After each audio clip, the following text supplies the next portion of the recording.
எழுத்தாளர் பொன் விமலா எழுதிய குழந்தைகள் மீதான பாலியல் குற்றங்களுக்கு தேவை தீர்வுகளா எனும் கட்டுரை சிந்தை இணையதளத்தில் இன்று வெளியாகியிருக்கிறது.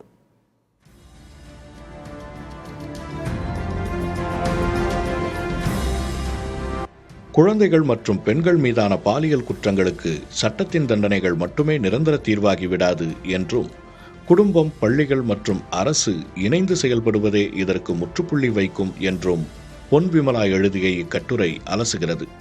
பெண் பிள்ளைகளை எப்படி மதிக்க வேண்டும் என்பதை ஆண் குழந்தைகளுக்கு தயக்கமின்றி சொல்லித்தர வேண்டும் என இக்கட்டுரை வலியுறுத்துகிறது. மேலும் குழந்தைகளின் இணைய பயன்பாட்டை கண்காணிப்பது, போதைப்பொருள் சூழலிலிருந்து அவர்களை பாதுகாப்பது பெற்றோரின் கடமை என்றும் சுட்டிக்காட்டுகிறது.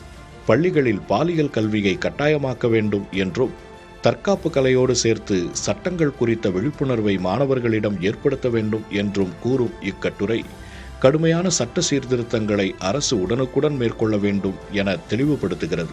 தனிமனித ஒழுக்கமும் சமூக சீர்திருத்தமுமே இதற்கான உண்மையான தீர்வுகள் என இக்கட்டுரை கூறுகிறது.